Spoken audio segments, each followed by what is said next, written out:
जय हिंद दोस्तों, ज्ञानम चैनल में आपका हार्दिक स्वागत है। दोस्तों, जैसा कि आप सभी को पता है कि 18वीं लोकसभा के चुनाव संपन्न हुए हैं और एनडीए ने अपना बहुमत सिद्ध करते हुए नई सरकार का गठन किया और इसी के साथ मोदी 3.0 कार्यकाल का प्रारंभ हुआ।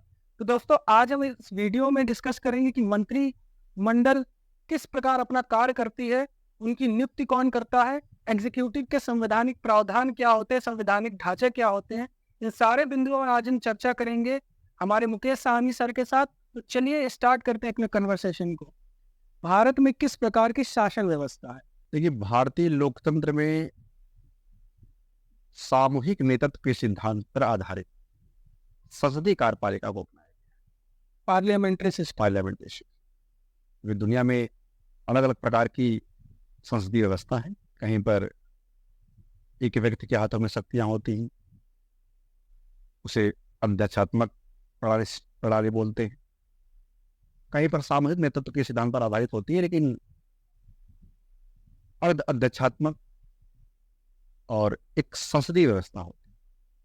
तो भारत ने सामूहिक नेतृत्व के सिद्धांत पर आधारित संसदीय कार्यपालिका को अपनाया, जिसके अंतर्गत यहाँ पे सरकार का प्रमुख प्रधानमंत्री होता है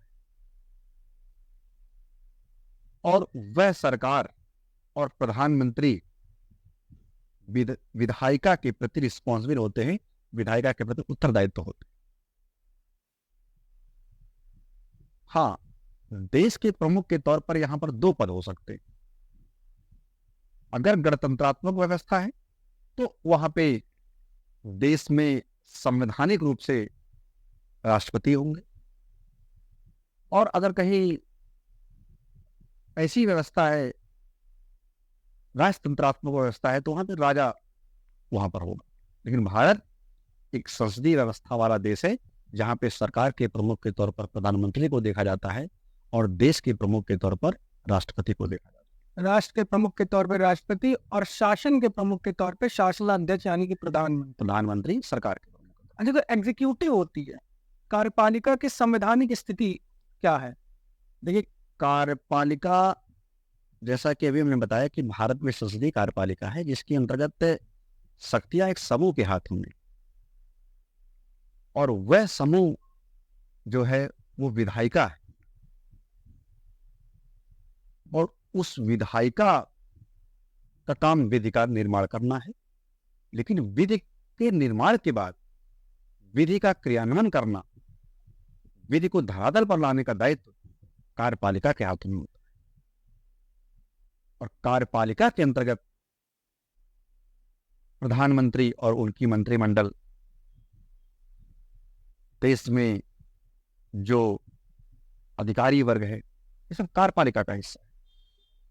क्योंकि विधायी का काम विधि निर्माण करना है, लेकिन विधियों को जमीनी स्तर पर क्रियान्वयन करने का अधिकार या दायित्व इस कार्यपालिका के हाथों में होती है। जिसमें मतलब सेपरेशन ऑफ पावर का सिद्धांत लग गया। हाँ, कार्यपालिका, न्यायपालिका और विधायिका विधायिका का काम विधि निर्माण करने का है, कार्यपालिका काम विधियों का क्रियान्वयन करना है, और विधि का निर्माण संवैधानिक रूप से हो रहा है या नहीं हो रहा है, इस पर नजर रखने का अंतिम दायित्व न्यायपालिका का होता है।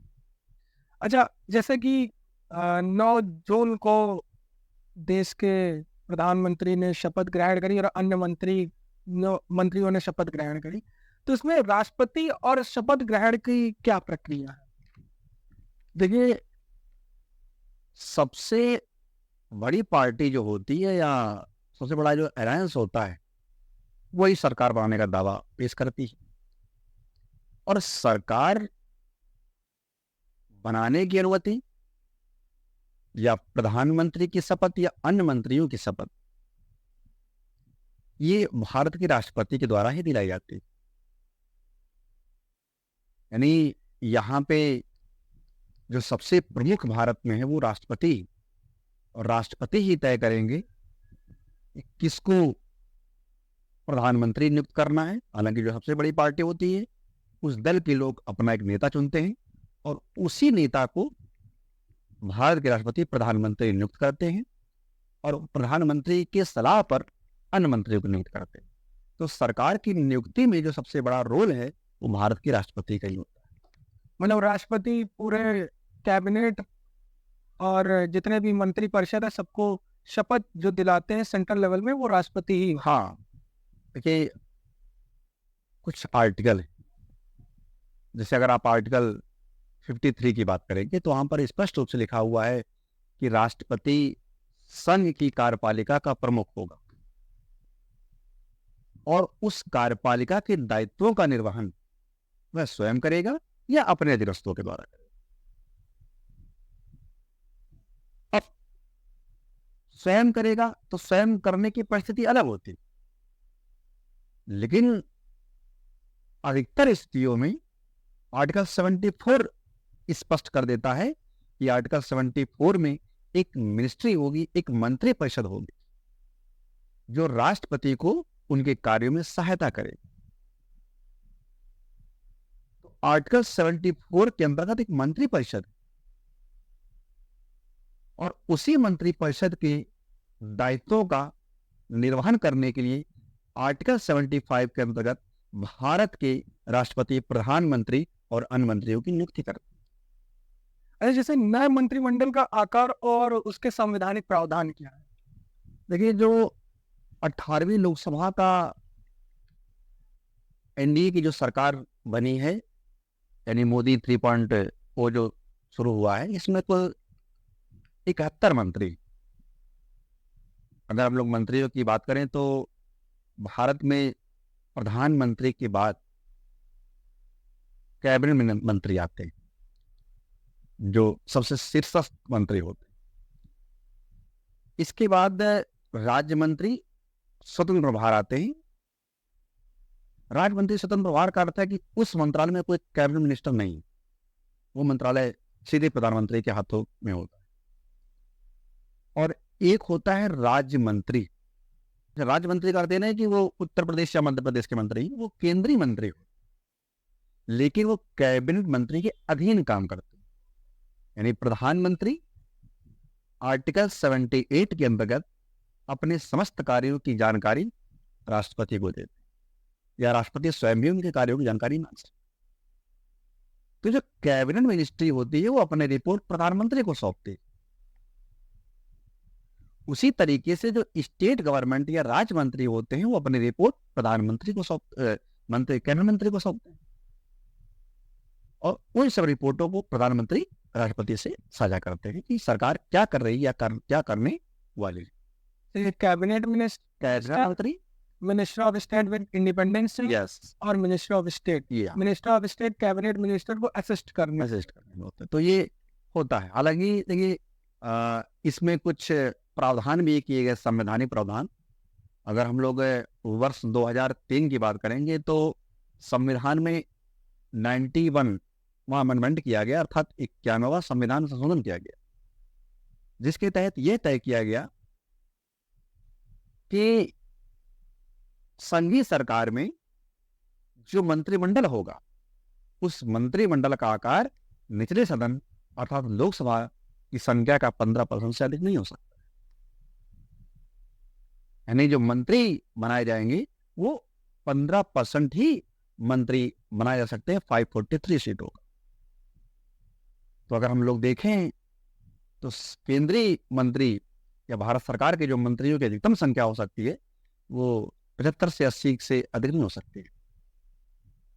हालांकि मोदी 3.0 में मंत्रियों की संख्या 71 है, जिसमें मोदी सरकार ने 30 कैबिनेट मंत्री, 36 राज्य मंत्री और 5 राज्य मंत्री स्वतंत्र प्रभार की नियुक्ति करी।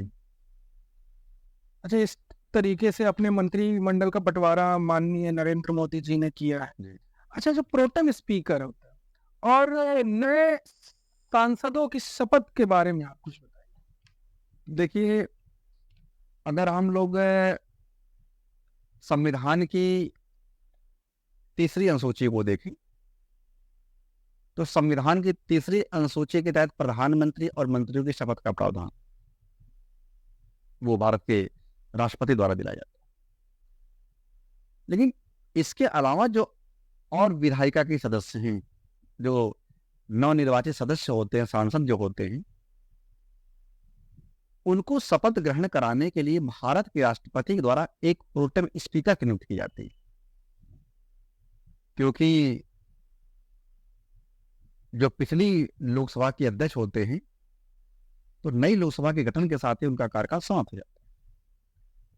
तो भारत के राष्ट्रपति सबसे वरिष्ठ सांसद को, जो अधिकतम बार जीत करके आए हुए होते हैं, तो उनको प्रोटेम स्पीकर या अस्थायी लोकसभा का अध्यक्ष नियुक्त करता है।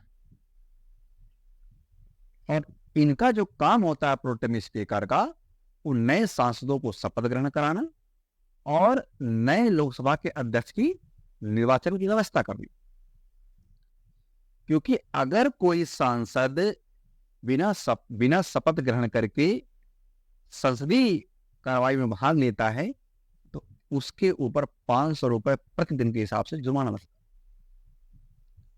इसलिए संसदीय दायित्वों का निर्वहन करने के लिए पहले शपथ आवश्यक है। तो प्रोटेम स्पीकर की नियुक्ति भारत के राष्ट्रपति के द्वारा, सांसदों के शपथ और नए लोकसभा के अध्यक्ष के निर्वाचन की व्यवस्था। जैसे ही लोकसभा का नया अध्यक्ष निर्वाचित होगा, प्रोटेम स्पीकर का अपना कार्य कंप्लीट हो जाएगा।